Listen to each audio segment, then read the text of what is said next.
En este 2021 también se cumple un centenario muy jugoso, muy importante en la historia de España, como es el desastre de Anual. Y para ello tenemos con nosotros a José Carlos Ránguez. ¿Qué tal, José Carlos? Hola, buenas tardes, ¿qué tal, Pablo? Muy bien. Bueno, eres doctor en Historia por la Complutense, especializado en Historia de las Relaciones Internacionales, concretamente en la historia del protectorado marroquí en la etapa 1930-1956. Es la etapa que he trabajado desde la perspectiva del nacionalismo, sí. Aunque vamos a centrarnos en una época que es anterior, yo querría empezar preguntándote, José Carlos, ¿por qué es importante estudiar la historia de las relaciones entre España y Marruecos? Bueno, la respuesta probablemente no sea fácil, pero sí que me atrevo a decir, ¿no? Que por lo general, desde la universidad, la academia, también en el instituto, tendemos a estudiar la historia de las relaciones internacionales con un vector hacia Europa, lógicamente, ¿no? Al continente y también a la Unión Europea. Y el otro vector suele ser América Latina, por nuestro pasado colonial, nuestras relaciones también con América del Norte, con Estados Unidos.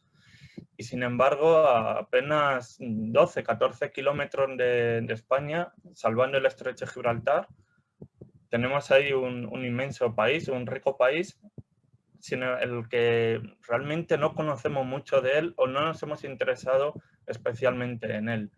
Como algunos colegas míos ya han indicado anteriormente, ¿no? Hablan de las relaciones ribereñas. Somos dos países bañados por el mismo mar y creo que es fundamental conocer la historia, las relaciones de amistad, más allá de lo que se crea, los lazos férreos de amistad entre los dos países, entre España y Marruecos, Marruecos y España, ¿no?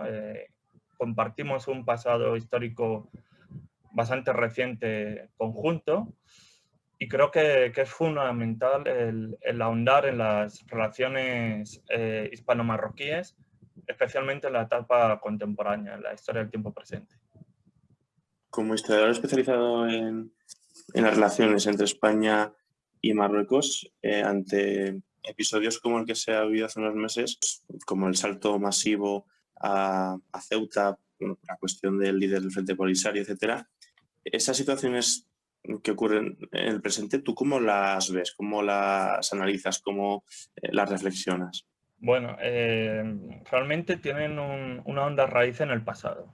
No son sucesos que surjan de repente, aunque nos pueda parecer que es así, sino que son conflictos encapsulados que denominamos, que lo tenemos presente desde básicamente la mediados de los 70 y se han sucedido repetidamente y hemos tenido momentos de tensión como es en 1994 o en el 2002 y en la cuestión migratoria, el control que hace los socios europeos en el Sahel, los flujos migratorios en torno al estrecho, las vallas de Ceuta y Melilla como territorios en disputa, territorios ¿no? en disputa entre España y Marruecos. También las cuestiones pesqueras, como digo, son conflictos encapsulados que tienen una resolución, siempre deben tener una resolución diplomática. Siempre se tiene que hacer al más alto nivel. Y probablemente la segunda fila desde las embajadas o secretarías de Estado se esté negociando ahora mismo en la distensión, ¿no? En bajar esa tensión de ese conflicto localizado, puntual, que no es el primero y auguro que no va a ser el último. Son crisis cíclicas entre dos estados vecinos. No tiene mucho más alcance realmente. Siempre que traigo aquí a algún historiador, investigador en general, me gusta preguntar, ¿no? ¿Cómo ha sido el proceso creativo en tu caso de la tesis doctoral?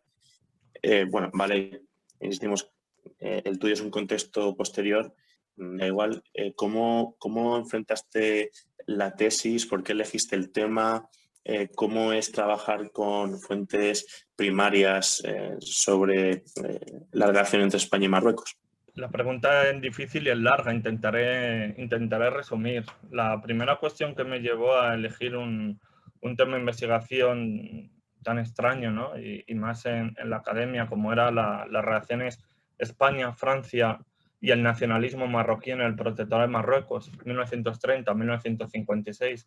También llevaba una coletilla, ¿no? Que eran tensiones internacionales y los conflictos internos. Como veis, era un doble marco, ¿no? Tanto interno como internacional. La razón de ser era que buscaba dentro de las relaciones internacionales ocupar, no diré un vacío geográfico, pero sí un espacio de estudio que sentía que en la universidad, en las relaciones internacionales, estaba un poco de lado cómo eran las relaciones o la política exterior de España hacia los países del norte de África. También nos ocurre con Asia, pero en mi caso me interesaba el norte de África y en concreto el pasado colonial. Debo decir que aquí se conjugan dos elementos vertebradores. Por un lado, mi pasión, mi interés por el estudio de los nacionalismos, que se lo atribuyo, es obra del profesor Juan Pablo Fusi, el que me instruyó en el tema de nacionalismo. Y por otro lado, las relaciones internacionales al profesor Juan Carlos Pereira, que fue el director de mi tesis doctoral. En mi formación como doctor, decidí trabajar sobre este campo de investigación y debo decir que no fue para nada fácil. Y aquí paso a entrar en el tema de las fuentes primarias y me alegra que me hagas esa pregunta por la razón de que en España, como sabrás, estamos todavía peleando, sobre todo en los últimos años, a través de la prensa mayoritariamente, por la renovación o incluso derogación de la ley sobre secretos oficiales de 1968.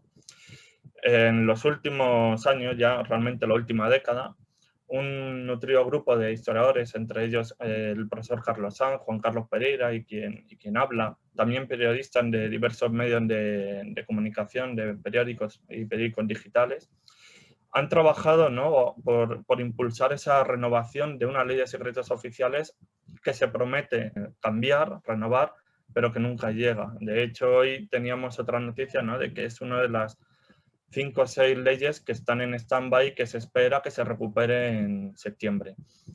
Lo que solicitamos, y no me alargo más en este tema, es que se proceda a aprobar, promulgar una ley de secretos oficiales que establezca una priorización, ¿no?, de desclasificación automática, como podría ser esa cuota de los 5, 10 o 25 años para los documentos y sobre todo para la documentación histórica. Esto es grave, puesto que en mi caso, en la historia de las relaciones internacionales, en mi campo de investigación para la tesis doctoral, se me prohibió consultar la documentación, ¿no? No se me permitió consultar la documentación diplomática en materia de política exterior con relación al protectorado de Marruecos.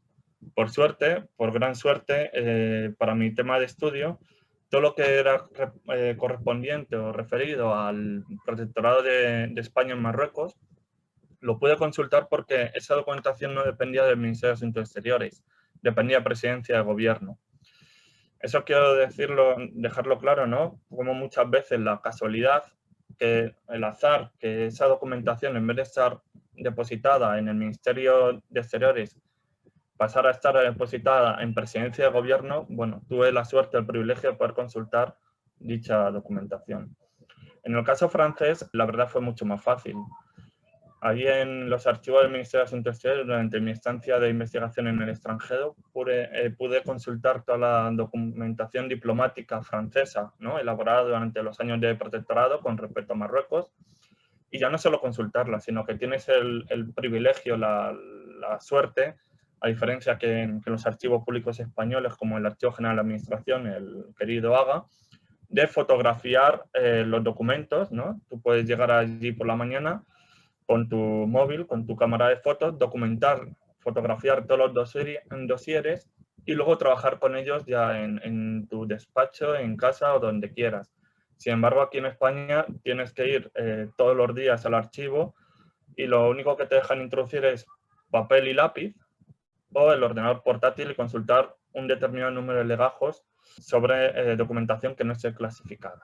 Por lo tanto, la consulta de fuentes primarias fue algo muy enriquecedor para mi tesis, pero algo muy complejo en los archivos españoles de titularidad pública. Desde donde sí que estamos trabajando realmente es desde el GISTRI, el Grupo de Investigación de Historia de las Relaciones Internacionales, que dirige el profesor Juan Carlos Pereira. Desde allí sí que estamos trabajando y sobre todo a través del profesor Carlos Sanz, que es el que más impulso está dando a este sentido. Recientemente, hace apenas 6 meses, pues, salió publicado un artículo que escribíamos Juan Carlos Pereira y yo en un libro sobre la ley de secretos oficiales, ¿no? La dificultad para investigar en España en arreglo a la ley de secretos oficiales. Se titulaba algo así como "No a la transparencia, todo secreto", ¿no? Puedo facilitar el enlace o el libro. Es curioso porque el caso de este campo de investigación, como he dicho antes, está muy abandonado a la historia de las relaciones internacionales. Eso supone que haya un historiador de titulación trabajando en ese campo de estudio no es lo normal. Lo normal es que este campo de estudio lo estén trabajando en el periodismo o desde la filología o el campo del arabismo. No me atrevería a decir que hay una generación de africanistas, por así denominarnos, pero sí que hay algo en común en diversas disciplinas, ya sea desde la filología, la antropología, la sociología, la geografía o la historia, en trabajar sobre ese ámbito de estudio, ¿no? Y también trabajar especialmente en la historia contemporánea del país alauí. Eso sí que hay un sentimiento y cuando elaboré mi tesis doctoral, bueno, en toda la producción historiográfica desde la etapa del franquismo, transición y actualidad, se ve que hay un nutrido grupo, ¿no? de especialistas en la materia que trabajan sobre ese campo de estudio y afortunadamente hoy sigue vivo, que no es que es lo más importante, ¿no? Que sigue latente. A ver si aquí a través de tu canal podemos hacer un llamamiento, ¿no? Pues para que se inicien nuevas líneas de investigación y se trabaje por ese campo de estudio. Sí. Bueno, además Carlos Sanz apareció en un reportaje en la cadena 4 de las noticias precisamente sobre esta cuestión. Bueno, íbamos sobre el tema de la censura del gobierno durante la pandemia, pero bueno, parecido. Parece. Bueno, entrando en materia histórica entre España y Marruecos, preguntarte, ¿hasta dónde podemos remontarnos para conocer los antecedentes del conflicto entre España y Marruecos? Bueno, otra pregunta compleja. Probablemente o seguramente en la etapa más detallada, ¿no? Por no irnos a la etapa del 711, diría que nos estableceríamos un punto ya de cierto encuentro, de cierta conexión, de historia compartida, más complejamente o bélicamente, desde finales del siglo XV, ¿no? Desde la ocupación de Ceuta y Melilla, Reyes Católicos. En nuestro campo, por lo menos yo como fecha de referencia, siempre tomo la de 1859, la fecha clásica, ¿no? 1859-60, es esa guerra de Tetuán, la primera guerra de Marruecos, que se salda con el Tratado de Ouad Ras, en el que España le impone una serie de condiciones a Marruecos y digamos que inicia la apertura comercial, colonial del país alauí. Estamos en un contexto, ¿no? El de 1859 del imperialismo. Ya Francia anda por el norte de África, en la zona de Argelia, de 1830, esa década. Y bueno, España pues también intenta remontar su política internacional en esos años muy turbulentos de política nacional en esa región del norte de África. Así que si tuviera que elegir una fecha simbólica, hablaría de la de 1859 en adelante, sí. Pensaba que ibas a decir la Segunda Guerra Púnica. Bueno, no, porque lo pensaba. Bueno, has dicho los 711, pero claro, ya desde antes no podemos hablar obviamente de España y Marruecos, pero bueno, como cruce de caminos, obviamente siempre ha habido choques, ¿no? Entre los pueblos que han habitado las dos orillas. No sé si fuiste tú cuando coincidimos en clase que definiste la presencia de España en Marruecos en la época imperialista como la del Vietnam español, ¿no? De que Marruecos fue el Vietnam español. Se puede entender que después de la pérdida de Cuba y Filipinas y Puerto Rico surgiese una política, un interés, ¿no? por ocupar Marruecos. Sin embargo, ya que has comentado la fecha de 1859, ¿qué interés buscaba, bueno, era O'Donnell, ¿no? El presidente del Consejo de Ministros, ¿qué interés tenía en Marruecos? Bien, vamos por partes. Sí. En 1859, ¿no? Esa política exterior es una forma de España de volver al mundo. España desde finales o comienzos del siglo XIX, finales, bueno, si queremos, de 1713, ¿no? Pero desde la Guerra de Independencia, 1808, 1814, más o menos, digamos que va a rebufo de las grandes potencias, especialmente de dos grandes potencias. Luego será una tercera, Francia y Gran Bretaña. Después, posteriormente, será también de Alemania.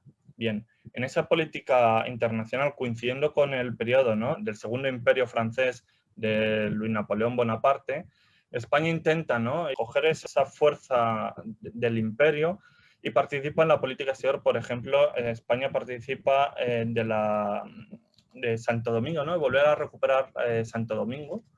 También participa en la Conchinchina, en una expedición francesa, y digamos que pone el foco dentro de África en tres espacios. Uno de ellos será la Guinea española. Otro de ellos será la zona del Sáhara Occidental. Estamos hablando, ¿no?, de mediados del siglo XIX. Bueno, de hecho, Guinea española es de 1858, el Sáhara Occidental 1884. Y el tercer caso será Marruecos. Lo único que Marruecos es un tema muy complejo, porque a diferencia de los otros espacios, Marruecos sí que tiene, aunque de forma bastante arcaica desde nuestra perspectiva occidental, sí que tiene una estructura de gobierno. Es una estructura, como digo, bastante arcaica. Hay un sultán, un rey, más o menos reconocido. En la jerga, ¿no?, hablaríamos de Bled el Mayen y Bled el Shiva, ¿no? Bled el Mayen, la zona de gobierno, la que está bajo la administración, los territorios o las cábilas bajo administración. En 1860 lo que España intenta, ¿no?, en esa campaña propagandística, toda la política exterior de España en ese contexto es propagandística, ¿no? Vamos a buscar retos externos, victorias externas para paliar los conflictos internos, las crisis internas, las cíclicas crisis políticas internas. Entonces, en 1860, 59-60, España emprende una expedición en la zona de Marruecos con la finalidad, ¿no?, pues de abrir esa vía, decir en cierto sentido estamos aquí. España reivindica esa otra orilla del estrecho de Gibraltar y también forzar a Marruecos a establezca un comercio y unas negociaciones, un trato comercial muy ventajoso, favorable para España. Esto nos va a llevar a una fecha simbólica, ¿no?, hasta 1885, cuando en el Congreso de Berlín, digamos, los mandatarios europeos se vayan a reunir y van a distribuir ese mapa de África. Desde el principio, tanto Francia como España van a pugnar por esa zona norte de África, de Marruecos, pero estamos en lo que Lord Salisbury, ¿no?, definió en las naciones vivas y las naciones moribundas. España es una nación moribunda en aquel entonces. Es una potencia de segundo rango. Entonces, digamos que España no va a poder tomar decisiones en el norte de África sin el consentimiento, o por lo menos el beneplácito, de dos potencias, principalmente Francia y Gran Bretaña, que luego pasará a ser una tercera, que será Alemania. Eso nos llevará luego más adelante a cómo se instaura el protectorado de Marruecos. Pero respondiendo un poco a tu pregunta, y ahora ya entro con esa expresión que no recuerdo que fuera mía, pero me la apunta, la del Vietnam español. Probablemente desde 1909 más o menos, 1909 a 1927 probablemente, muy probablemente eso fuera para España lo que para Francia fue el Vietnam. A partir de 1927 se asiste a la pacificación total del protectorado y la verdad es que hasta la etapa final de 1952-53 fue bastante balsa de aceite. Es decir, la situación en la zona norte del protectorado español fue muy tranquila, salvo por la cuestión nacionalista marroquí, que es lo que trabajaba en mi tesis. ¿Cómo es ese periodo entre, bueno, lo has apuntado, pero por profundizar, ese periodo entre 1859-60 y la segunda década del siglo XX en la que se establece el protectorado? Vale. Una vez más, ¿no?, y aquí es donde la historia de las relaciones internacionales cobra más sentido. Muchas veces lo que ocurre en el norte de África no se puede, en el norte de África o en cualquier otro país, no se puede analizar si no tenemos presente lo que está ocurriendo en el resto del mundo, ¿no?, la política interna. En el caso de España estamos en unos años muy convulsos, ¿no?, del sexenio democrático, posteriormente saltamos también a María I de Saboya, Primera República. Luego nos lleva eso a la restauración de Alfonso XII y la minoría de edad de Alfonso XIII. Es en ese contexto, ¿no?, en el que también España, digamos, es una nación bastante débil y surgen otras fuertes como será Alemania, procedente de Prusia, y la unificación italiana, que también va a tener muchos intereses en el norte de África. Por lo tanto, empezamos a tener muchas novias, si se me permite la expresión, para un mismo espacio geográfico, ¿no? Si antes teníamos que por el norte de África solamente pugnaban Francia y Reino Unido, Gran Bretaña, y las migajas tal vez podía aspirar a ellas Portugal o España, ahora tenemos que también van a querer participar del pastel, tanto Italia como Alemania. Alemania lo hará más bien por la fuerza que por la diplomacia. Luego podremos ahondar en la cuestión de las cañoneras, ¿no?, la primera y la segunda crisis marroquí en el sistema internacional. Y España siempre va a ir a rebufo de esto, viendo de qué manera puede encajar en esa entente cordial que inaugurarán Francia y Gran Bretaña. Cómo se puede repartir o cómo puede hacerse un hueco en la mesa, ¿no?, de ese reparto del pastel. El primer gran reparto de la diplomacia será en 1885, ¿no?, con el Congreso de Berlín. Luego tendremos un rosario de encuentros y conferencias hasta que lleguemos a la conferencia de Algeciras, que será ahí donde España se haga con un pequeño hueco en ese espacio. Es verdad que previamente en 1902 había acordado entre Francia y España repartirse la zona de Marruecos. A España se le daba una zona bastante generosa al norte de la región del Rif, aunque sin embargo era la zona más pobre. En la conferencia de Algeciras, como tal, se establece ese protectorado. Yo te pregunto, ¿por qué? Y ante todo, ¿qué es un protectorado? Vale, el por qué realmente, más que los beneficios que podría traer para el sistema internacional que España tuviera una participación en esa región, España ya la tenía en el Sáhara Occidental y en Guinea, realmente es un juego de suma cero, ¿vale? Lo que se pretende es que ninguna de las grandes potencias, vuelvo a repetir, ni Francia, ni Gran Bretaña, ni Alemania y ya casi también Italia, tuvieran una hegemonía en la zona del estrecho. Recordemos que en un lado del estrecho de Gibraltar está Reino Unido, en esa colonia de Gibraltar, y lo que Reino Unido no quería bajo ningún concepto es que Francia dominase la otra zona. Sin embargo, situando una potencia débil como España al otro lado, pues siempre cabría la posibilidad, ¿no?, de manejarla o tener una mayor influencia sobre aquella región. Eso nos lleva a que en el acta final del Congreso de Algeciras, bueno, pues se acuerde que España tenga participación de la zona norte de Marruecos, de una buena franja. Es aquí donde entramos en un kit de la cuestión que durante muchísimos años ha pasado desapercibido para los investigadores. Es algo que precisamente trabajando sobre ese concepto de protectorado, bueno, en la tesis también pude acercarme a ello, ¿no? Cuando se establece el protectorado de Marruecos en 1912, vamos a ver que se establece en cierto sentido en dos fases, en dos periodos, y la cuestión no es baladí. Lo que se acuerda es un tratado franco-marroquí el 30 de septiembre de 1912, ¿vale?, por el cual Marruecos reconoce a Francia como una potencia protectora sobre todo el territorio marroquí, el país alauí. Bien. Lo que llega posteriormente, el 27 de noviembre de aquel mismo año, es un tratado hispano-francés, ¿vale? Es un tratado entre España y Francia, por el cual Francia le cede parte de ese protectorado, de esa región, que será toda la zona norte y también una franja al sur, la franja de Tarfaya, como un protectorado. Esto en el ordenamiento internacional lo que significa es que España no ejerce de pleno derecho de jure, aunque sí que de facto, un protectorado, sino que lo que está ejerciendo es un subarriendo. La titular de ese protectorado en el derecho internacional es Francia. Así pues, cuando la situación se agrave y Francia abandone esa región, esa zona, automáticamente España se verá forzada también a abandonarlo, puesto que esa zona había sido cedida por Francia y no acordada bilateralmente entre el gobierno marroquí o el sultanato marroquí y el gobierno español, sino que había sido acordada entre España y Francia. Con respecto al concepto de protectorado, vale. Realmente el concepto de protectorado hay que compararlo con otros dos conceptos. El clásico, el de colonia, el de protectorado, y otro que va a surgir a partir de 1919, tras la Primera Guerra Mundial, que es el de mandato, ¿no?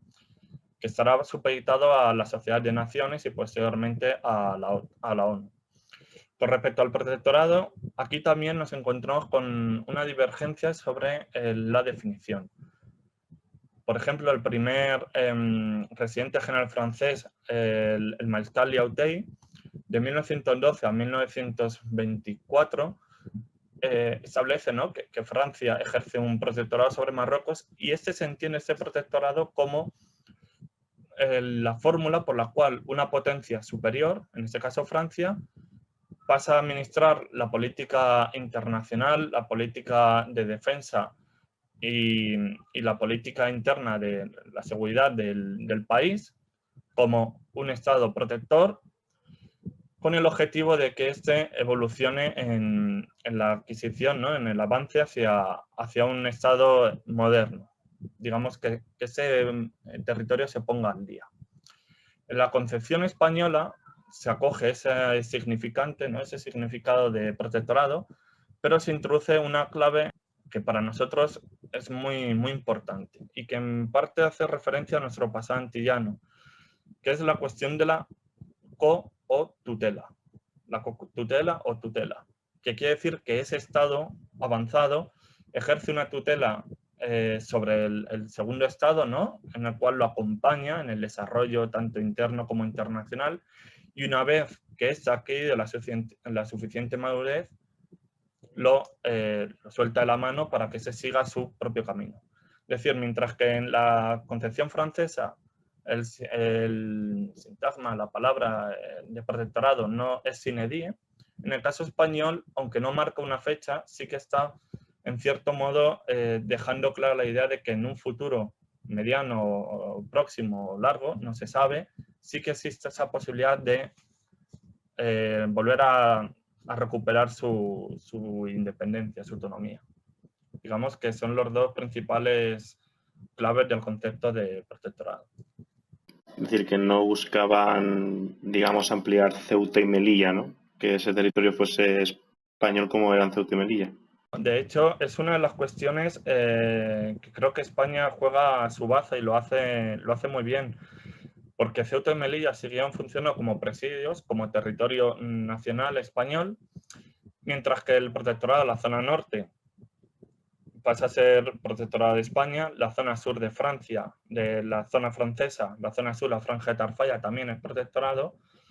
El Sáhara Occidental sigue funcionando como colonia, es decir, no se unifican los territorios, y además, en ese acuerdo de protectorado se acuerda con Francia que la ciudad, el hinterland, el territorio de Ifni, también pasará a ser una colonia de España, pero cuando se acabe de pacificar, de unificar el protectorado. Esto no será hasta 1934, cuando España pueda finalmente ocupar la ciudad de Sidi Ifni. Esto es importante porque cuando España reconoce la independencia de Marruecos en abril del 56, ¿no?, al independizar su zona de protectorado, España lo que cede es esa región del norte.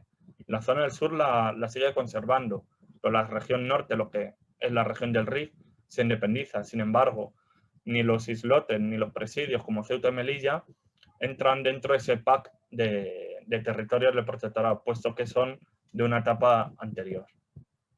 Esto sí nos lo decías en clase, nos decías que el protectorado de Marruecos y el conflicto que suponía con Francia y con Alemania justificaba la enorme inestabilidad gubernamental que había en España, de que cayesen ministros de Exteriores, de Defensa y presidentes del Consejo de Ministros. Entre eso y otras muchas razones, pero quiero decir que nos decías la importancia de Marruecos dentro de la política nacional y que condicionaba en gran parte de los gobiernos. Quería preguntarte dos cosas, que profundizases en cómo afectaba esta situación de Marruecos a la estabilidad de los gobiernos y también cómo los gobiernos, como el rey, como el ejército, vendía, entre comillas, a la opinión pública la presencia española en el protectorado. Bueno, es una pregunta, como tú ya bien apuntabas, compleja porque requiere de muchos pequeños casuísticas que también van a influir en ese todo. Pues respecto a Marruecos. Marruecos influye, por ejemplo, estoy pensando en una fecha clave, ¿no? 1909, la Semana Trágica de Barcelona. La Semana Trágica de Barcelona se produce como consecuencia de lo que está ocurriendo, de la campaña que está ocurriendo en Marruecos. No estamos todavía plenamente, ni siquiera en los inicios de la Guerra del Rif. Sin embargo, se produce una sublevación de las cábilas rifeñas en torno a Melilla y se produce ese ataque a un destacamento español en lo que se conocía el Barranco del Lobo, y aquí entramos, ¿no?, en el desastre del Barranco del Lobo como preludio de la Semana Trágica de Barcelona en los incidentes que se produjeron, pues, por la ciudad catalana. Otro caso paradigmático de cómo Marruecos tumba gobiernos en el caso de la política española es tras el desastre anual.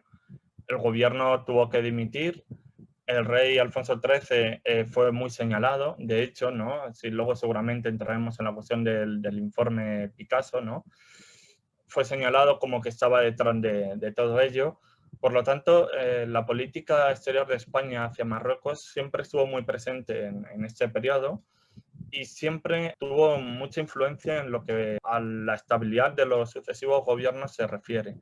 Es verdad que estamos en una etapa de gran inestabilidad política, estamos en lo que se ha dado a conocer como el turnismo, entonces los gobiernos realmente no son muy estables, ¿no? No existe una mayoría cualificada para este periodo y eso lo vamos a ver desde finales del 19 hasta 1923 con la dictadura de Primo de Rivera. Luego, has dicho el concepto de cábilas. ¿Qué son las cábilas? Sí, la pronunciación es cábilas, también lo he visto como cabilas. Las cábilas son los pueblos, los municipios marroquíes, ¿vale? Donde habitan las tribus marroquíes, las tribus rifeñas. Son los asentamientos de las tribus rifeñas, como se denomina una cábila. Has comentado el concepto de desastre. Se habla del desastre del 98, del desastre del Barranco del Lobo, del anual. Ese concepto de desastre, ¿quién lo crea? ¿Cómo empieza a popularizarse hasta el punto de llegar a formar parte de la historiografía? Pues también es un tema muy interesante, incluso podría ser un tema de investigación de una tesis doctoral, ¿no? ¿Cómo afectan los desastres en la historiografía de cada país? El concepto realmente no lo desconozco, no sé en qué momento surge o por qué se acuña ese término. Lo que sí que sé es que los desastres no son endémicos de España. Sí que es verdad que en la historiografía española somos muy dados a fustigarnos, ¿no?, por lo que ha ocurrido en el pasado, el final del imperio. El desastre del 98 lo tenemos grabado a fuego, incluso hay una generación, ¿no?, de intelectuales que son el desastre del 98. Has hablado del desastre del Barranco del Lobo, el desastre anual. Es decir, en nuestra historiografía tenemos muchos desastres. Es un concepto que es verdad que se ha significado con la etapa contemporánea, ¿no?, especialmente final del 19, principio del 20. Si cogiéramos la historia, por ejemplo, de España desde la antigüedad hasta hoy, veríamos que está plagada de desastres, pero sin embargo nuestra historiografía no los ha mencionado así.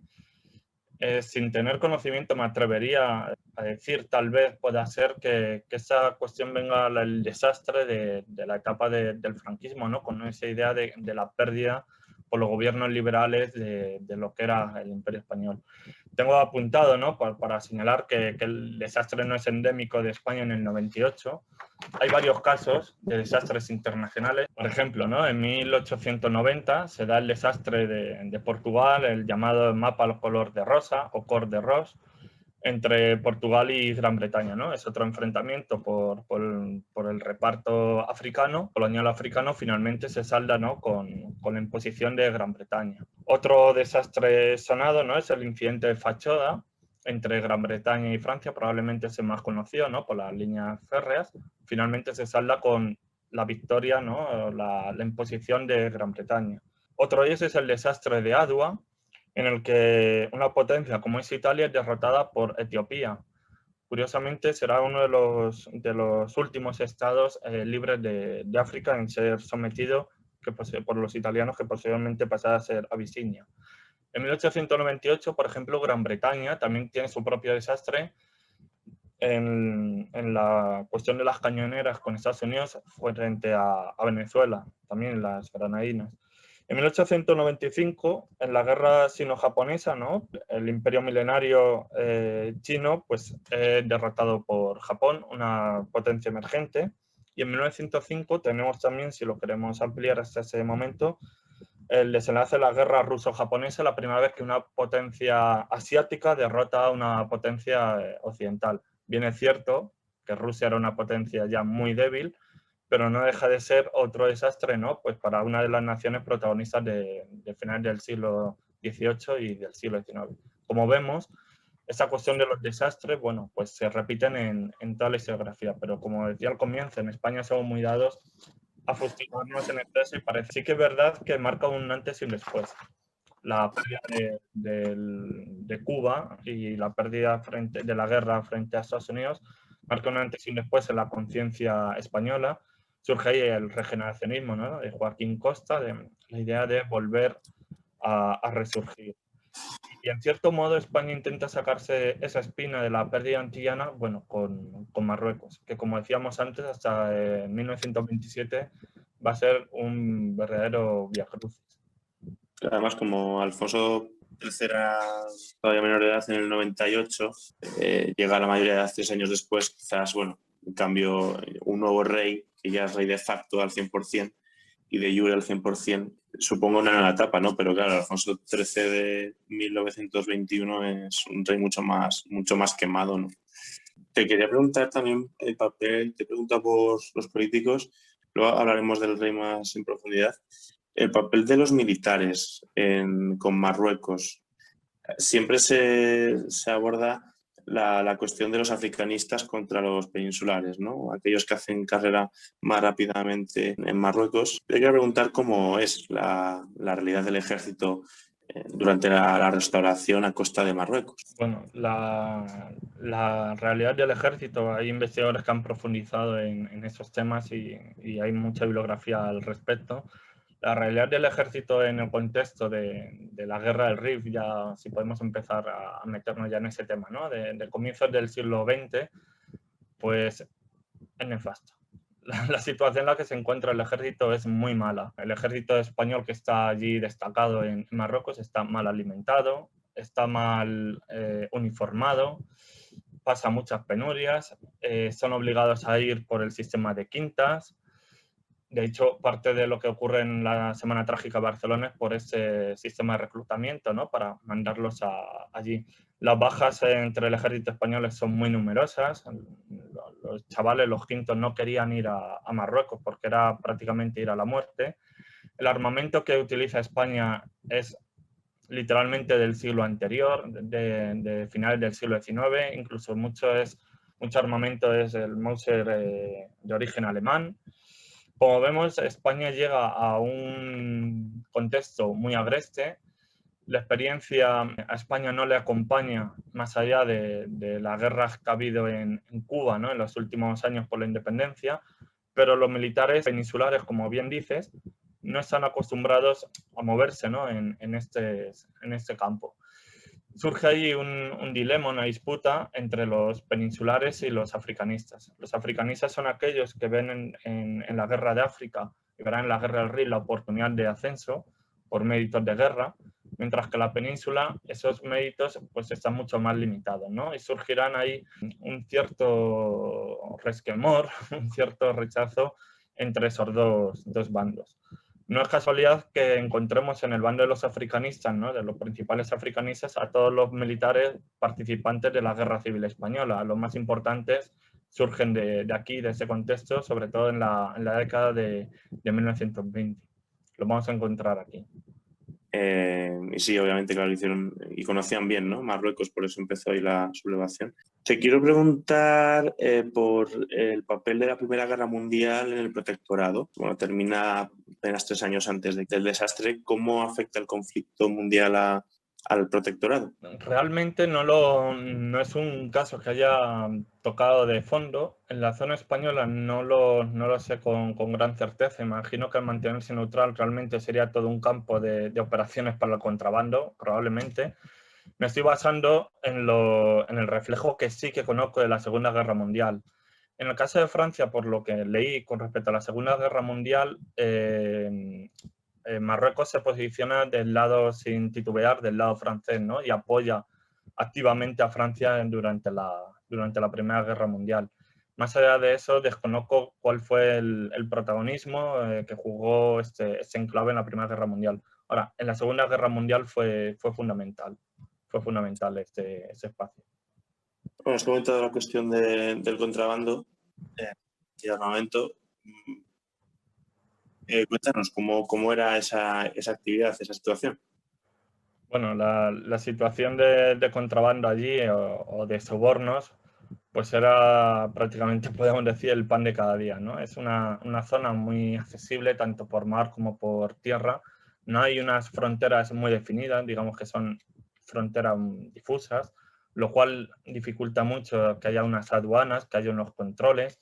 Aunque sí que es cierto que en el Tratado de Protectorado se establecen ciertos puertos, ¿no?, que van a estar controlados por gendarmes franceses y también luego por soldados españoles.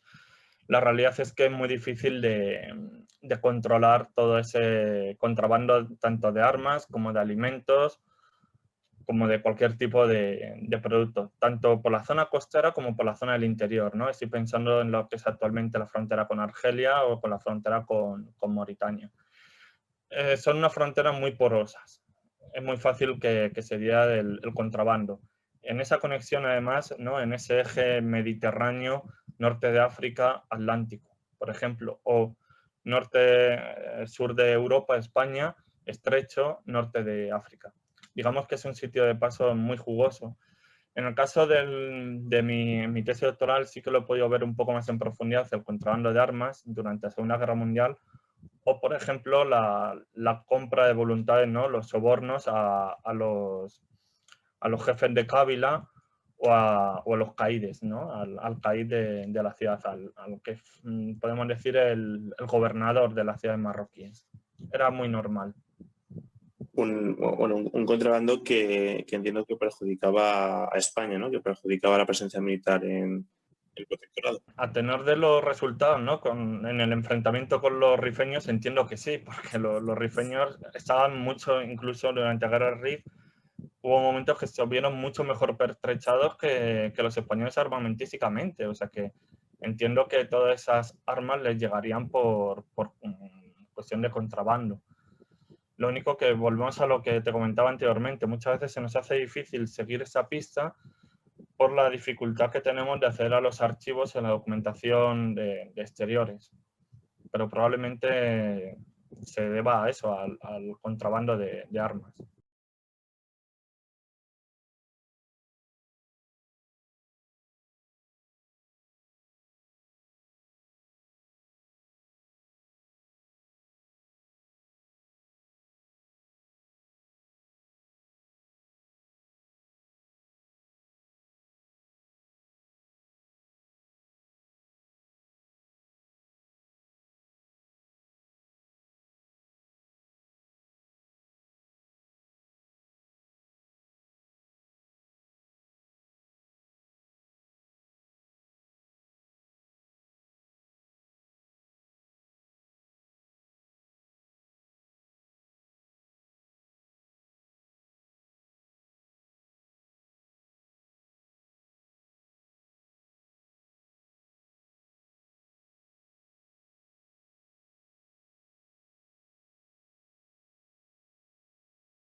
El general Berenguer buscará reforzar esa línea precisamente en Alhucemas. Lo vemos en la siguiente pregunta, pero te quiero preguntar precisamente por los líderes, ¿no? Los responsables de cada parte durante el desastre, Berenguer, Fernández Silvestre, Isidris, Abdelkrim. ¿Quiénes eran y qué papel jugaron en este contexto previo y durante el desastre? Entrando ya un poco más en profundidad en la guerra del Rif, ¿no? Desde 1921, con esa sublevación de las Cávilas por parte de Abdelkrim, es una cuestión que a mí me intrigó bastante. De hecho, en el primer capítulo de mi tesis, ¿no? Y perdona que la autocita, ¿no?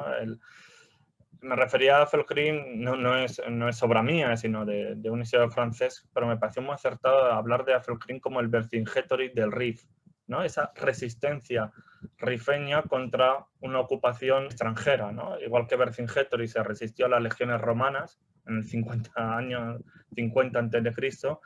Abdelkrim lo que hace es una sublevación para, digamos, defender esa región del Rif. No la idea de Marruecos como nación, por eso no podemos hablar de este Abdelkrim en términos de nacionalista, pero sí por la instauración de una república federal de las tribus del Rif, que será lo que posteriormente establezca. Esto nos lleva a que esta sublevación se produce solo, en origen, contra los españoles, y fundamentalmente es por la explotación que las compañías mineras y otras compañías comerciales están haciendo del territorio que España ocupa como protectorado. Aquí entran en juego muchas variables y centrarnos en los nombres que nos ha felicitado, ¿no? Como el del general Berenguer o Manuel Fernández Silvestre. Nos encontramos con que es una campaña en la que España de principio tiene que, de la pacificación. La diferencia es que en la zona francesa, que hay grandes ciudades y hay caídes, ¿no? Como ocurre que a su vez dominan a otras personas, tú puedes, digamos, sobornar al caíz y ese caíz a su vez controlar el resto de las cávilas. En la zona española no encontramos esas grandes ciudades, entonces es muy difícil mantener el control sobre todas las tribus. Debemos también tener presente que en 1912 se instaura el protectorado, aunque no va a empezar a funcionar de manera efectiva hasta 1913, en la zona española de Tetuán. Tenemos un rosario de altos comisarios, que es como se le llama al gobernador de la zona española, y cada alto comisario va a ejercer su propia labor.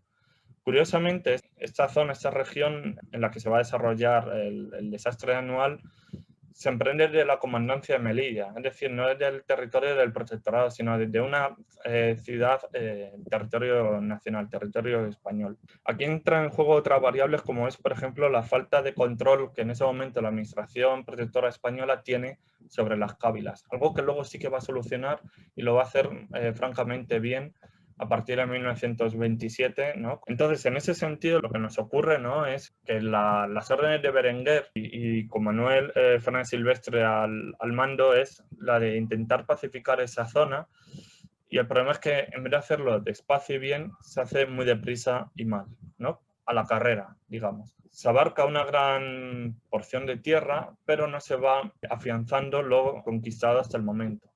Y es eso lo que nos va a llevar en el julio del 21 a lo que se conoce como el desastre anual, ¿no? Cuando toda esa conquista que se había producido en los meses previos al mando del general Fernández Silvestre, pues termine colapsando.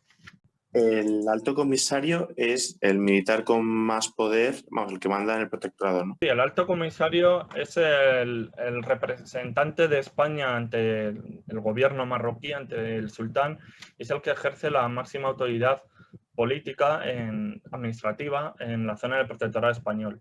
Se da la paradoja, ¿no?, de que los primeros altos comisarios hasta la llegada de la Segunda República son todos militares. Eso va a ser algo fundamental porque nos va a dar cabida de la importancia que va a tener la pacificación, primero en una etapa militar, para posteriormente entrar en una etapa civil. Mientras que en el caso francés mayoritariamente fueron militares, en el caso español vamos a ver que hasta la Segunda República son militares y luego algunos son civiles. Curiosamente, ¿no?, y es la contraposición, mientras que entre 1912 y 1924 en Francia hubo solo un alto comisario, ¿no?, un representante, un residente general francés, que es el homónimo. En España hay varios, ¿no? Lo cual hace que cada vez que un alto comisario establece una política a continuar o a seguir, el siguiente alto comisario cuando llega ya no sigue la política de la anterior, sino que sigue una política especial. Eso se suma que en el Ministerio de Asuntos Exteriores de España no existe una Secretaría de Estado, digamos, un negociado dirigido específicamente a Marruecos. Eso sí que será necesario establecerlo después y se creará, ¿no?, junto al Consejo de Ministros, a la presencia del Gobierno, una Dirección General de Marruecos, que también pasará a ser la Dirección General de Marruecos y Colonias.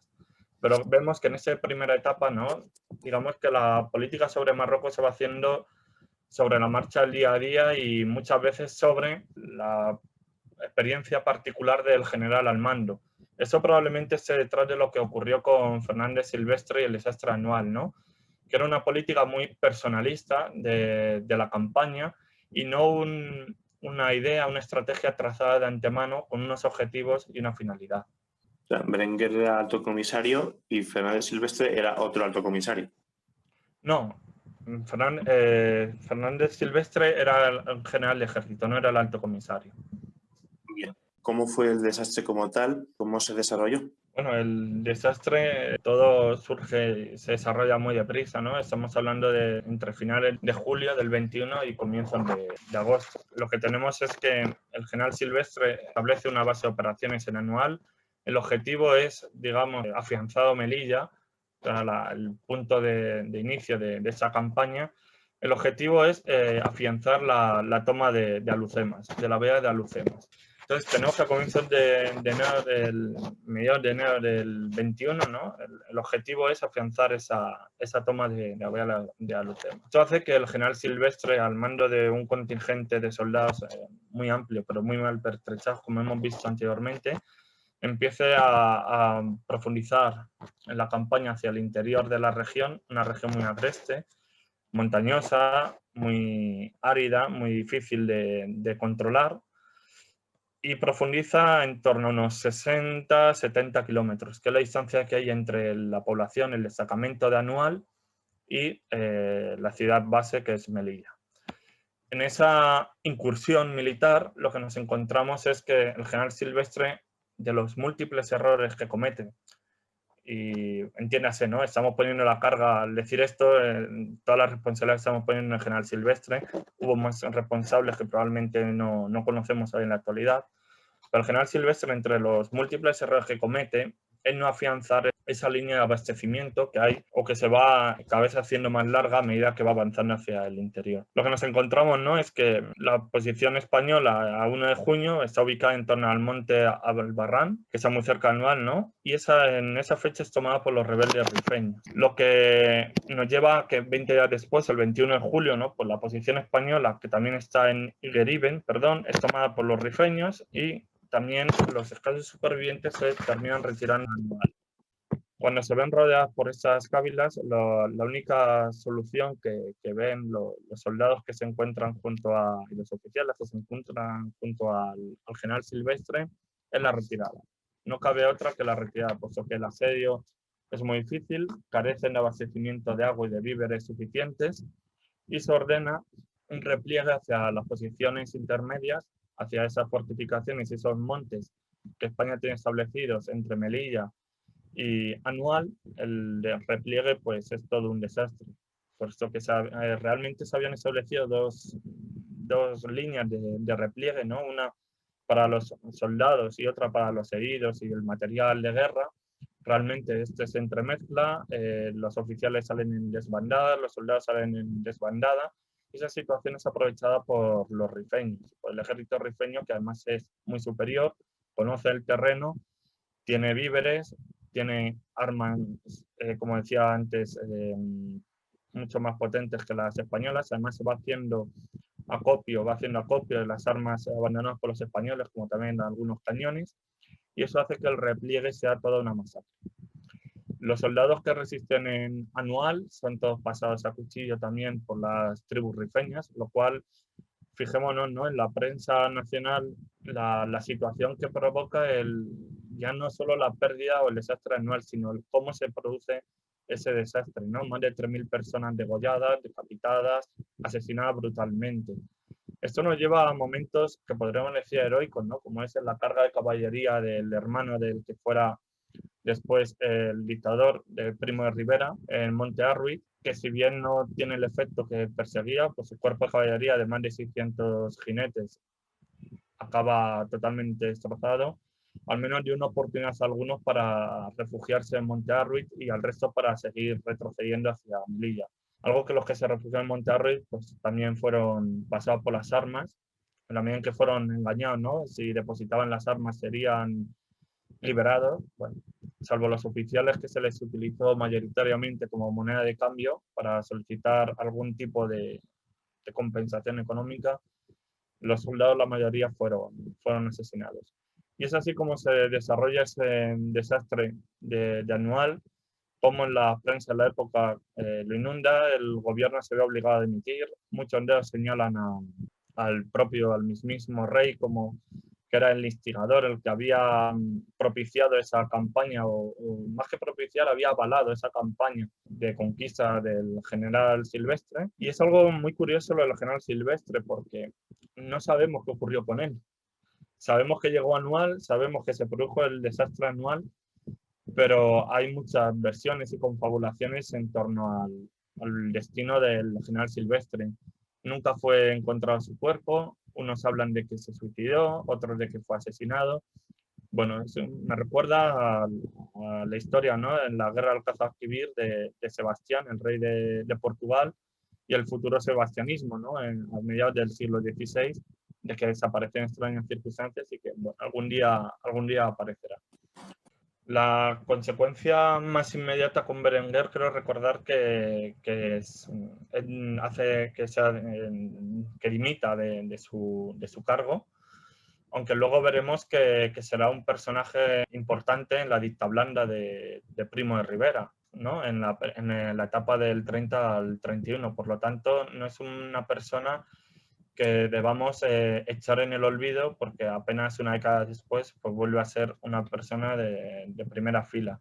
Forma parte de ese grupo de africanistas muy vinculados a África, al protectorado, y esto nos lleva a que el escándalo que se le encomienda al oficial Picasso, de ahí el informe Picasso, ¿no? de que lo estudie, de que haga una pericial de qué ha ocurrido en ese desastre, cómo se ha llegado a ese suceso. Eso nos lleva a que en el verano del 23 ya se tiene ese informe Picasso, ese expediente prácticamente cerrado y se va a debatir en el Congreso. Bueno, casualmente, aunque no es una casualidad, se produce el golpe de Estado de Miguel Primo de Rivera, el capitán general de Cataluña, el 13 de septiembre del 23. Y la responsabilidad de Anual, pues bueno, no se echan una responsabilidad sobre ninguna persona. Y los ojos, la mirada que apuntaban al rey, que debemos decir que es una figura muy vinculada al ejército, ¿no? Se habla de un rey castrense, incluso muy influenciado por el ejército. Bueno, pues hasta el 31 no va a ser señalado como uno de los principales partícipes tanto del desastre Anual como posteriormente del golpe de Estado de Primo de Rivera. El expediente Picasso es un encargo del gobierno de Madrid para analizar las causas, depurar responsabilidades al 100%. Quiero preguntarte un poco quién era Juan Picasso, cómo fue su trabajo durante esos años para realizar ese informe. Bueno, del general, ¿no? Juan Picasso, lo más que conozco de su figura es que había participado en la primera guerra del Rif, ¿no? Y había sido condecorado por ello. Esa primera guerra del Rif es la que comentábamos al comienzo, la primera guerra de Marruecos realmente, la que comentábamos al comienzo de la entrevista, ¿no? La del 93 al 94, es una de las campañas. Se le encarga a él, como conocedor de la región, de la zona, que investigue cuáles han sido las causas de este desastre de Anual, cómo se ha producido esa situación. Es verdad que lleva a cabo un informe bastante detallado, sin embargo, ¿no? El expediente Picasso, lo que comentábamos anteriormente, ¿no? En la comisión parlamentaria de las responsabilidades, cuando se va a debatir, a analizar justo es el verano del 23 y no llega a ningún puerto, puesto que como se produce luego en septiembre del 23, el golpe es al Primo de Rivera, finalmente no tiene ningún alcance. Queda, por así decirlo, como en un cajón. De hecho, se corre un tupido velo, ¿no?, sobre el informe Picasso, y se dice que la opinión pública no quiere oír hablar de la responsabilidad, ni saberla, ni exige cuáles son estas. Lo único que quieren es, por así decirlo, pasar página. Y el expediente Picasso pues nunca llega a materializarse como tal, es decir, no llega a cubrir o a solicitar ningún tipo de responsabilidad. Antes de ir al expediente Picasso, te quiero preguntar brevemente algunas cuestiones. A la hora de hablar de los rebeldes rifeños, ¿cómo era la relación suya con el propio gobierno marroquí? ¿La relación de España? No, de los rifeños, de los rebeldes rifeños, las huestes del Abdelkrim, de las Cábilas, de esa zona del protectorado, ¿cómo era su relación con el gobierno de Marruecos? Aquí entramos en lo que antes apuntaba, ¿no?, de Bled el Mayén y Bled el Siva. Esta región sería considerada como Bled el Siva, es decir, una zona alejada de la influencia de la administración central, de la influencia del gobierno del Mayén, del gobierno marroquí. La relación entre Abdelkrim como caudillo de esta revuelta, de esta rebelión, es totalmente rota, está totalmente rota y lejana de la del sultán. De hecho, es ahí donde surge ese debate que todavía sigue en la actualidad sobre si Abdelkrim es un líder rifeño a secas, ¿no?, un rebelde rifeño, o estaríamos hablando del primer nacionalista marroquí. Bueno, Abdelkrim, cuando proclama la independencia del Rif o emprende la guerra del Rif, no la emprende por la unidad de Marruecos, la emprende única y exclusivamente por la reunificación de las cábilas de la región del Rif. No la emprende esta guerra en nombre del sultán de Marruecos, sino que él no reconoce la autoridad del sultán, entre otras cosas, porque le achaca, ¿no?, el haberse puesto al servicio de los franceses y españoles, de dos potencias extranjeras. Digamos que es considerado por Abdelkrim como un traidor el sultán en aquel momento.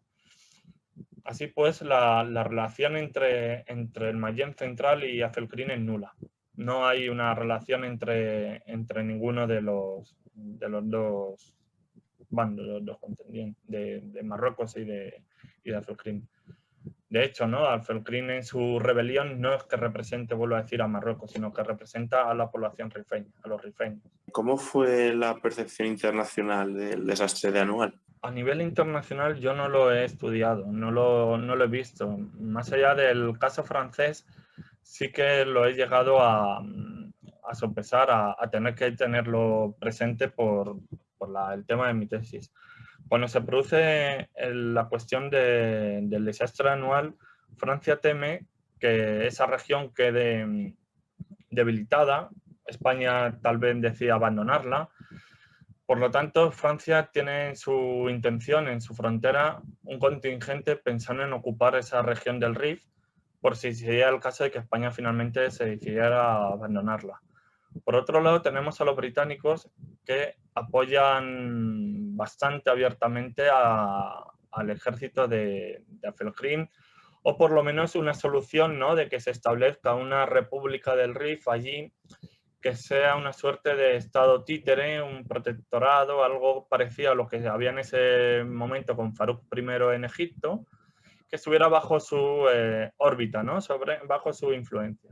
Es decir, volvemos otra vez a la arena internacional en la que las naciones principales, las naciones más fuertes, ven que puede ser una posible solución el que España salga de allí y, bueno, repartirse el territorio. Sin embargo, nos encontramos con que Abdelkrim, entre uno de los errores que también comete muchos, pero entre uno de ellos es el atacar a zonas, ¿no?, a puntos de control, fortificaciones francesas. Y eso es lo que contribuirá a que Francia y España se acerquen en pro de la pacificación total de Marruecos y nos lleve luego al desembarco de Alhucemas y a toda la campaña posterior de sometimiento y pacificación de la zona norte de Marruecos. Es verdad que Francia tendrá luego problema con otras cábilas bereberes en el Alto Atlas y empieza a ver la posibilidad de que el tener cábilas hostiles en la zona del sureste y también al norte, bueno, no sea tan beneficioso para sus intereses como tener una potencia débil como España. Así que en ese sentido, digamos que hay un debate moral muy fuerte en la conciencia francesa de cómo puede afectarnos el desastre anual y sobre todo cómo podría afectar que España decidiera abandonar la zona norte de Marruecos. Según lo que vas explicando, o sea, a Francia interesa que España estuviese ahí para no porque Francia también tenía sus intereses imperialistas, pero tener ahí a España le impedía desgastarse, ¿no? Muy rápidamente para mantener el territorio de Marruecos, ¿no? Efectivamente, realmente es así, ¿no? El tener a España una potencia débil, pero que con un poco de ayuda puede mantener el control o más o menos la estabilidad en la región, pues para Francia eso era vital. Y se va a descubrir todavía mucho más vital cuando Francia tenga que someter la región del Atlas, que es la zona más agreste en la zona francesa. Y como veremos, si España acaba su guerra de pacificación en el 27, Francia la va a tener que prolongar hasta el 34. Así que fijémonos, ¿no?, lo importante que es para España, para Francia, perdón, tener toda esa zona limítrofe con España, pues bueno, más o menos controlada y sin muchas dificultades, porque eso nos permite todos los destacamentos del ejército que tenemos en la zona, en la región interzonal, desplazarla hacia la región del Alto Atlas. Otra cuestión que te quiero preguntar, lo has apuntado antes, la prensa.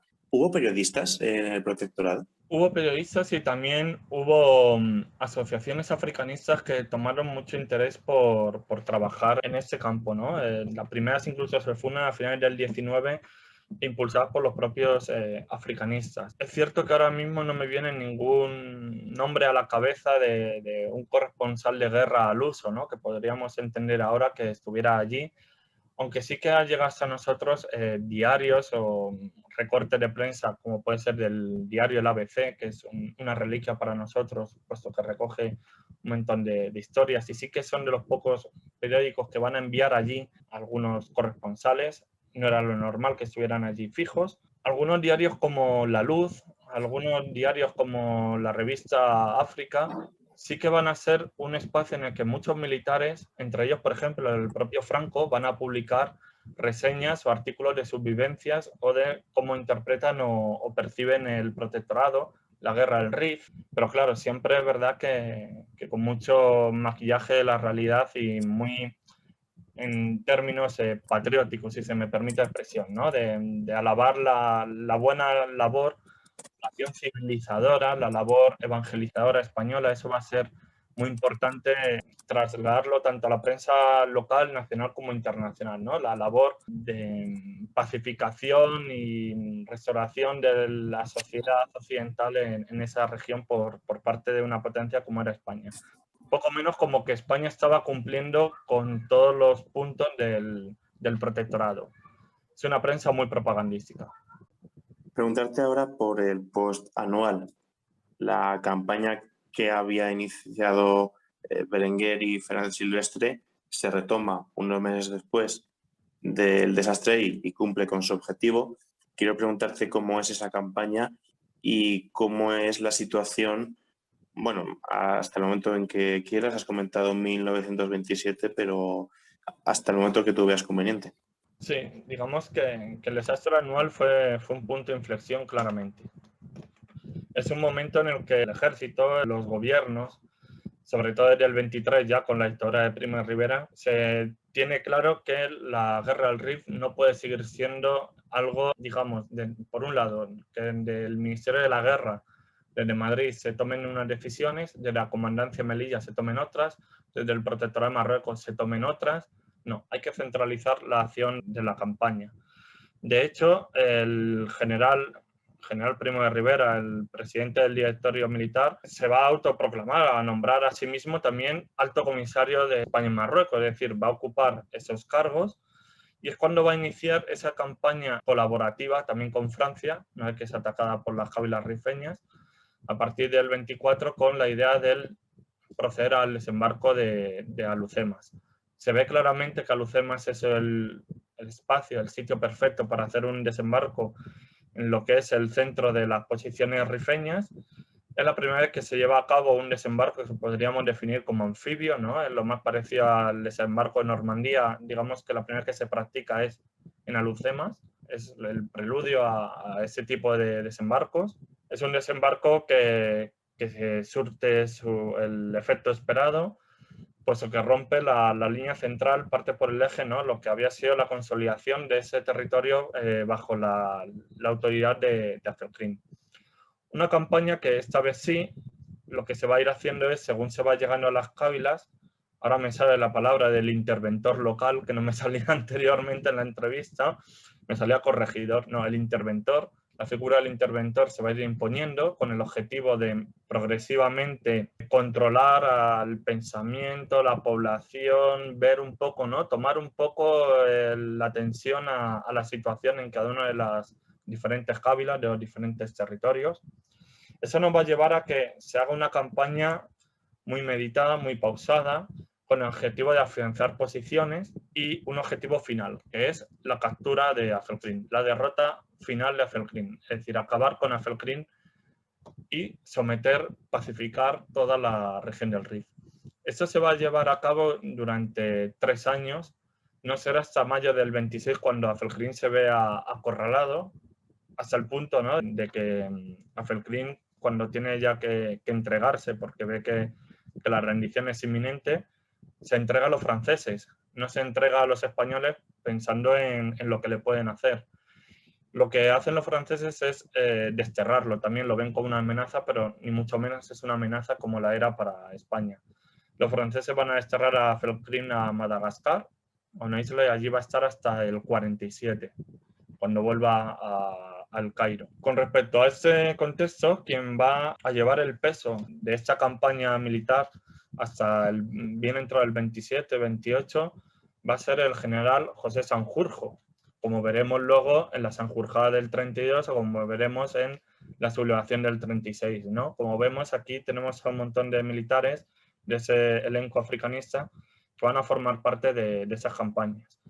Además del general Sanjurjo, pues podemos mencionar a Gonzalo Queipo de Llano, podemos mencionar a Francisco Franco, también otro sería Millán Astray, el general Berenguer, que lo hemos visto luego también antes de la Segunda República. La mayoría de estos militares africanistas se destacan en ese momento de la campaña de pacificación, ocupan cargos importantes. Al general Sanjurjo incluso se le concede un marquesado por esa campaña exitosa, ¿no? Y comentar también que otro de los personajes importantes en ese contexto va a ser el general Gómez Jordana, también lo veremos luego en el primer gobierno de Franco como ministro de Asuntos Exteriores, pero será el alto comisario desde entonces y hasta la llegada de la Segunda República, cuando sea destituido, que va a empezar una pacificación más civil a partir del 27. Así pues, después del 25, el siguiente eje que nos vertebra la estructura del protectorado, de la campaña, es la del 27, ¿no? Hasta el 27 es una campaña más militar y a partir del 27 es una campaña civil, en la que el ejército deja paso a los interventores.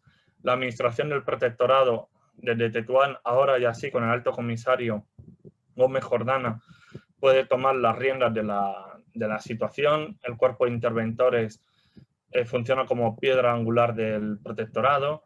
Los caídes ya son mucho más proclives a la administración española. Se ve la administración española como una administración mucho más tranquila, más suave que la francesa, ¿no? Menos fuerte, menos en tensión, más proclive a trabajar en la región y a fomentar el desarrollo de la misma. Eso va a ser también posible gracias a la función del jalifa, que es el representante, una especie del embajador, ¿no? El representante del sultán en la zona española. Y es quien toma las decisiones en la zona española en nombre del sultán de Marruecos, puesto que el sultán permanece en la zona francesa. Así pues, se establece un binomio muy bueno entre entre Alta Comisaría y entre el Jalifa, y también una relación muy fluida con la capital, con Madrid, ahora ya sí, a través de la Dirección General de Marruecos y Colonias.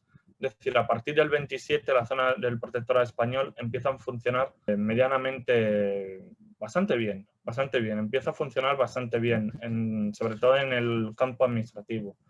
A través del boletín oficial de la zona de protectorado español de Marruecos, nuestro BOE de hoy, se puede percibir como desde 1912, pero sobre todo a partir de 1927, las inversiones en millones de pesetas de España en su zona norte de Marruecos son ingentes. Es decir, la labor ejercida de protectorado, de mejorar la situación en la región, de construir carreteras, pantanos, canalizaciones para el regadío, puertos, canales. España se lo toma muy en serio e invierte una ingente cantidad de miles de millones de pesetas en la región. También llegan allí algunas empresas, tanto del transporte marítimo como de la minería mayoritariamente.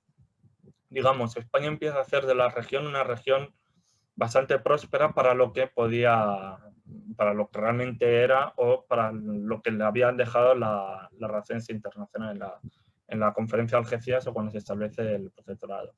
Una situación que va a estar francamente en tranquilidad hasta 1931, con la llegada de la Segunda República y la eclosión del nacionalismo marroquí en la zona norte, en Tetuán, después de que en 1930, en mayo, se hubiera promulgado el Dahir Bereber el 16 de mayo, que es lo que es el catalizador del nacionalismo marroquí en la zona francesa. Ese momento ya entramos en otra nueva etapa que va más allá de lo que es la campaña propiamente dicha, y es una relación más de tú a tú con el nacionalismo marroquí. Y durante todos estos años de protectorado, estas décadas, estas generaciones y bueno, lo que vendrá en adelante después, incluso la guerra civil, el sultán de Marruecos, el gobierno marroquí, entiendo que de alguna manera le venía bien esa situación de protectorado para mantener, bueno, la integridad física, la integridad soberana, ¿no?, de Marruecos. Sí, en cierto modo, aunque ahora se ve con otros ojos, pero realmente el protectorado fue lo que realmente benefició a Marruecos en el establecimiento de unas fronteras definidas. Es decir, el trazar con una escuadra y cartabón sobre el desierto las fronteras de lo que antes era el Gran Marruecos o el Imperio Sherifiano, lo que consiguen Francia y Marruecos es delimitar geográficamente el Imperio marroquí. El sultán de Marruecos delega su influencia, ¿no?, su autoridad en su familiar, en el Jalifa, como comentaba anteriormente, que es su representante en la zona española, pero tenemos que el país, o lo que se entendía como el imperio marroquí, había quedado dividido en tres partes, porque hasta ahora no hemos hablado de Tánger, la ciudad internacional de Tánger. Entramos entonces en un contexto en el que Marruecos ha sido dividido, seccionado en tres partes, realmente cuatro, pero vamos a mencionar tres. La ciudad internacional de Tánger, la zona norte del protectorado español de Marruecos, la zona sur del protectorado francés de Marruecos, y esa cuarta parte sería la franja de Tarfaya, que está en protectorado español de Marruecos. En ese sentido, lo que hace es generar una identidad al trazar una frontera, ¿no? El pueblo entiende que pertenece a lo que empieza a denominarse o definirse ya más propiamente como una nación, la nacionalidad marroquí. También se puede construir nacionalidad e identidad por oposición, es decir, puede ser que dos cábilas no se reconozcan como nacionales, entiéndase, ¿no? Uno puede ser bereber, otro puede ser árabe, pero lo que están seguros ambos es de que ninguno son ni franceses ni españoles. Por lo tanto, si no somos eso, seremos otra cosa, ¿no? Y se empieza a generar identidad también por oposición. Todo esto, con la amalgama del nacionalismo, será lo que termine eclosionando en esa identidad protonacionalista y posteriormente nacionalista marroquí, ¿no? Un sentimiento de identidad que finalmente en el 56 nos lleve a la independencia de Marruecos en su conjunto. Preguntarte cómo ha evolucionado el desastre anual por parte de la opinión pública y también por parte de la historiografía desde que se produce hasta el día de hoy, teniendo en cuenta también, por ejemplo, novelas como Imán de Ramón J. Sendero. ¿Cómo han sido estos 100 años, ¿no?, de la percepción del desastre anual en estas diferentes esferas. Yo creo que el desastre anual, ahora que conmemoramos su primer centenario, es una de esas efemérides que siguen recordándose, ¿no?, con tristeza. Igual que el desastre del 98, el desastre anual sigue siendo un episodio triste para la sociedad española y sobre todo para el ejército. Pero también, por otro lado, de ese contexto, lo que ha llegado hasta nosotros es algo tan valioso como la Legión Española, ¿no?, en el ejército, el cuerpo de ejército más reconocido, creo que por todos los españoles. Digamos bueno, que es un grato recuerdo de ese periodo.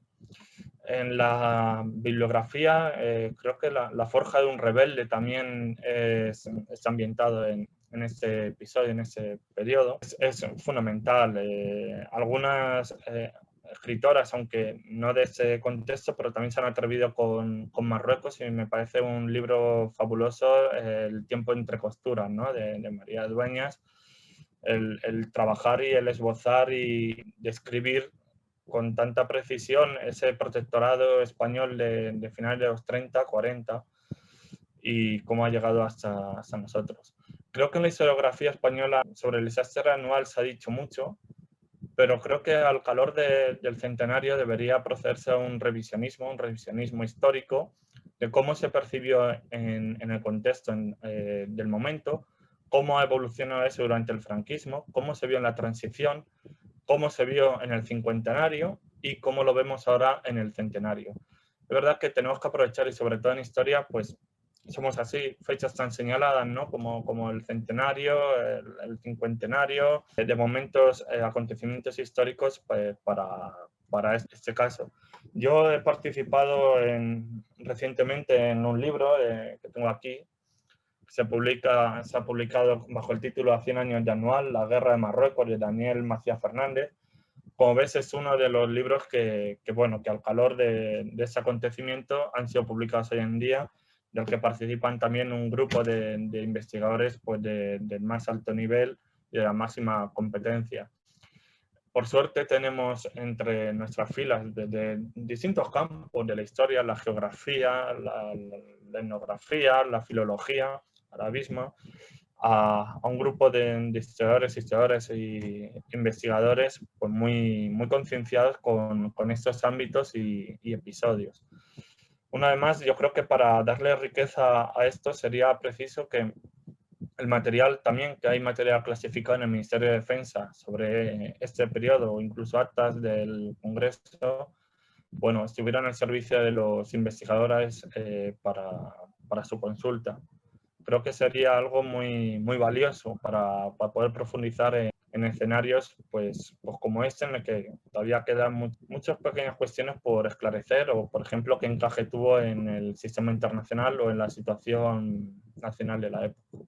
El libro que has sacado es una muestra, ¿no?, de diferentes investigaciones y bibliografías, ¿verdad?, que, bueno, por parte de autores quizás más amarillistas hay también una abundante bibliografía, que, bueno, como siempre pasan estas cosas, quizás el peligro de que sea tan amarillista que no que el lector no sepa las herramientas, ¿no? Por ejemplo, la no presencia de bibliografía para saber que es un texto riguroso. Bueno, historia militar, esto siempre tiene un gran público, aunque se hacen trabajos muy buenos puestos. Yo te quiero preguntar por la percepción marroquí, por la historiografía marroquí, concretamente el desastre, pero bueno, en general para la historia del protectorado.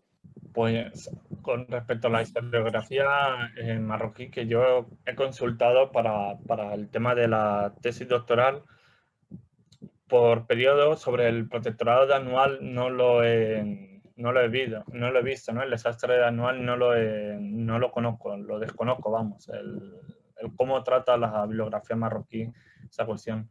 Con respecto al protectorado de Marruecos, la historiografía marroquí trata bastante, en su mayoría, hay de todo, pero en conjunto los historiadores marroquíes tratan con bastante vehemencia, con bastante bastante optimismo, con bastante, ¿cómo diría?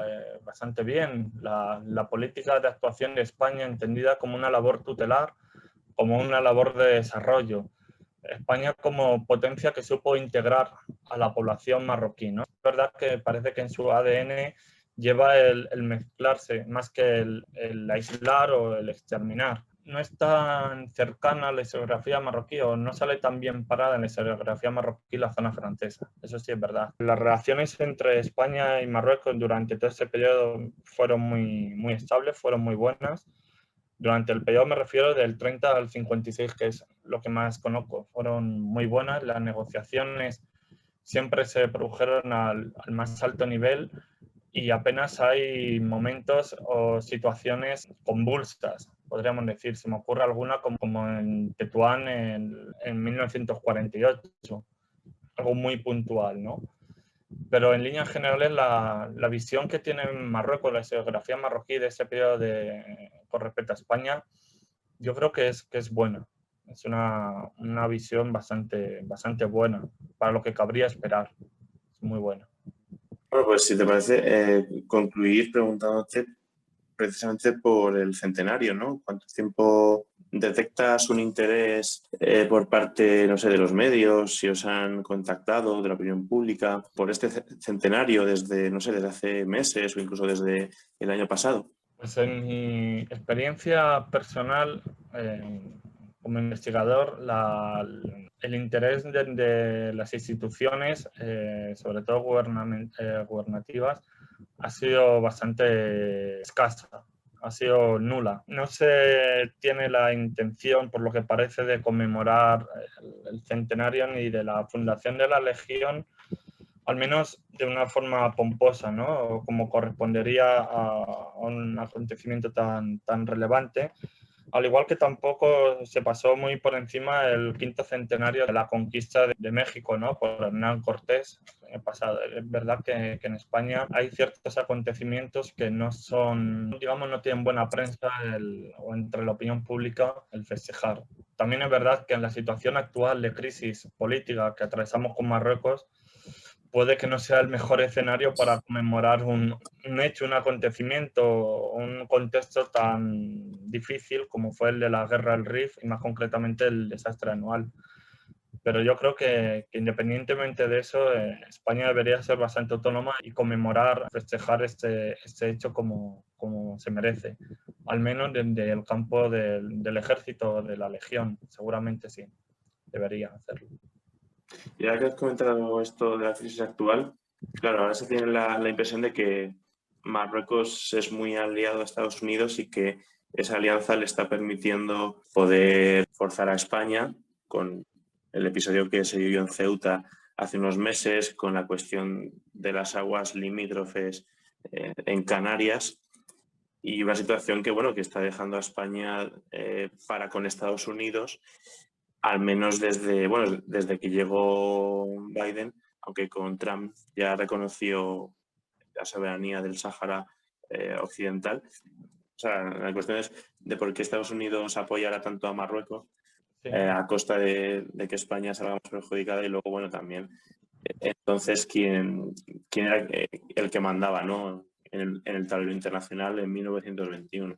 Vale, empiezo por la segunda. En 1921, digamos que después, ¿no? de la Primera Guerra Mundial y de los acuerdos, lo más importante es el establecimiento de la Sociedad de Naciones. Y curiosamente Estados Unidos se borra que es el impulsor, se borra de formar parte de la Sociedad de Naciones. Digamos que Estados Unidos retorna a sus fronteras naturales, a su área de influencia latinoamericana, y ahí permanece en los felices años 20. En ese contexto, el mundo europeo, hasta mediados de la década de los 30, va a estar controlado fundamentalmente, ¿no? El episodio internacional por Francia, Gran Bretaña y en el Pacífico por Japón. Es en ese contexto, ¿no?, en el que las posesiones de Turquía, del Imperio Otomano, en la zona del creciente fértil, en Asia Menor, las colonias de Alemania en África y en Oceanía y en Asia, son repartidas por el sistema de mandatos, ¿no? Los mandatos de tipo A, de tipo B y de tipo C. En ese contexto, digamos que hay unos ciertos contrapesos entre estas potencias hasta que todo eso salta por los aires con el estallido de la Segunda Guerra Mundial. La situación entonces de Estados Unidos, de un Estados Unidos no tan implicado en esa política internacional global, no coincide con estos Estados Unidos de 100 años después, de muy activo en la política internacional global. Debemos reconocer, y es curioso, ¿no?, que fue Marruecos el primer país o territorio en reconocer la independencia de Estados Unidos. O sea que es una cosa bastante curiosa, ¿no? Y eso va a ser fundamental en las negociaciones, por ejemplo, a partir de noviembre de 1942, en el desembarco aliado angloamericano en Casablanca, en la costa del protectorado francés, en la Operación Torch, la Operación Antorcha. Esa familiaridad, esas relaciones y el encuentro que se va a producir incluso entre el sultán y el presidente Roosevelt, y cómo van a afianzar o establecer relaciones hacia una hipotética futura independencia que luego nunca llegaría de la mano de Estados Unidos.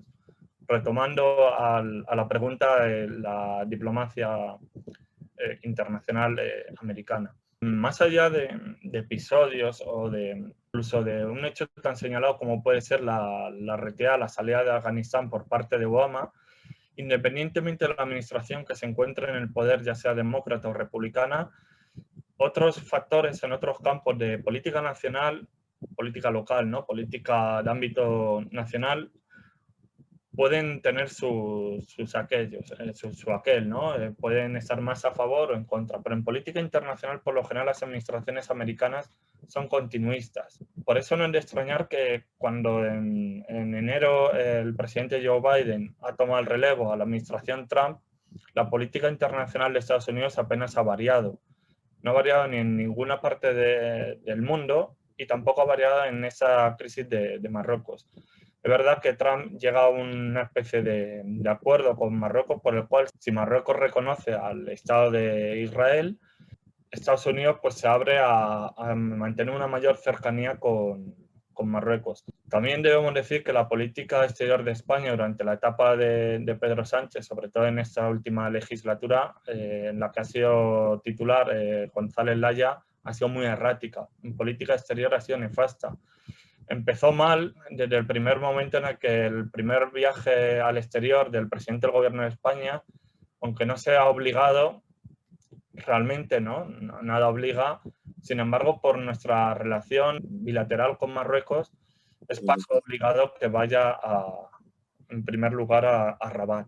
Eso se ha producido así, se ha sucedido desde los tiempos de Felipe González, y el primer presidente del gobierno que no lo ha cumplido ha sido Pedro Sánchez. También España, por su forma de gobierno, por su sistema de gobierno como monarquía parlamentaria, tiene ventaja frente a otros países, como puede ser Francia, que también tiene gran influencia en la región, puesto que tradicionalmente existió lo que denominamos una diplomacia de reyes. La ha habido entre Juan Carlos I y Hassan II, y existe realmente entre Felipe VI y Mohamed VI. Sin embargo, es otra de las bazas que el gobierno no ha decidido utilizar o emplear para solventar o disminuir la presión en esta crisis política. El caso de la crisis política actual, bueno, es una medida de presión, sin más. Como comentábamos al comienzo de la entrevista, son crisis encapsuladas, y la forma que tiene Marruecos de presionar a España en este momento es a través de los flujos migratorios y de la migración irregular, de los flujos migratorios irregulares. Es una tecla que Marruecos presiona cada vez que quiere solicitar o reivindicar o exigir una posición de fuerza, y en ese campo pues se hace evidente que Estados Unidos en la actualidad no respalda al gobierno de España como ha sido respaldado en los anteriores ejecutivos. Estoy pensando, ¿no?, en las etapas de Felipe González hasta la actualidad. De hecho, algunas declaraciones del secretario de Estado de la propia Casa Blanca van en esa dirección, ¿no? Parece que se han posicionado más del lado de Marruecos que del lado de España en esta crisis. Y lo que se pide es un diálogo, pero que sea más comprensivo por parte de España. Y lo que desde luego no ayudó para nada fue esa entrevista de pasillo de 29-30 segundos entre Pedro Sánchez y Joe Biden, ¿no? Bueno, esas relaciones que deja muy tocado el papel de España en el mundo. Sí, porque además la última vez que un presidente de Estados Unidos acogió a España fue Trump, que además, vamos, al menos lo vendieron como que era Rajoy un gran invitado, el presidente del gobierno de España, España un aliado poderoso, tal. Y Obama, que vino a España también, que el presidente de Estados Unidos venga a España, pues como que evidenciaba eso y de un tiempo a esa parte, bueno, que es interesante ver cómo las relaciones internacionales parece que son a veces tan programáticas, tan inamovibles, pero es que continuamente están cambiando. O, por ejemplo, para hacer un apunte, ¿no? Y cuestiones tan puntuales como recordamos todos, ¿no? El momento en el que era entonces jefe de la oposición, Zapatero, ¿no? Cuando al paso de la bandera de Estados Unidos en el desfile del 12 de octubre no se levantó. Bueno, pues ese tipo de gestos en las relaciones internacionales y más con Estados Unidos, pues tienen muchísimo efecto y eso se pasa lista, ¿me entiendes, no? Eso se apunta y luego te pasan el recibí. Eso sí que hay que tener mucho cuidado. Si algo de la política exterior es una política, una diplomacia de gestos, de buenas voluntades.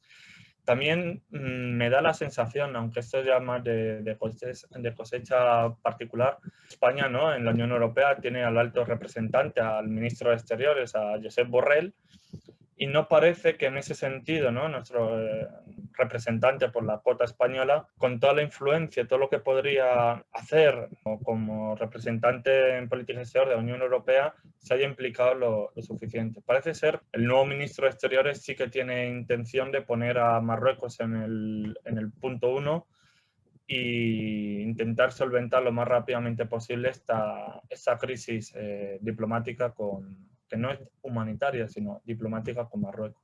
Bueno, pues José Carlos, gracias por este rato donde has podido explicar tu método de trabajo, el contexto como tal del desastre de Anual, antes y después, y este último apunte sobre relaciones internacionales. Te emplazo a venir por aquí cuando quieras. Como canal de historia, siempre que hay algún tema así muy de actualidad, trato también de abordar sus antecedentes y en política internacional. En fin, es que podemos, te lo decía antes en broma, pero casi podemos remontarnos a la época de los romanos para ver de dónde vienen ciertas sinergias y ciertas relaciones. Así que nada, muchas gracias por este rato y que vaya todo muy bien. Muchísimas gracias, Pablo. Un saludo.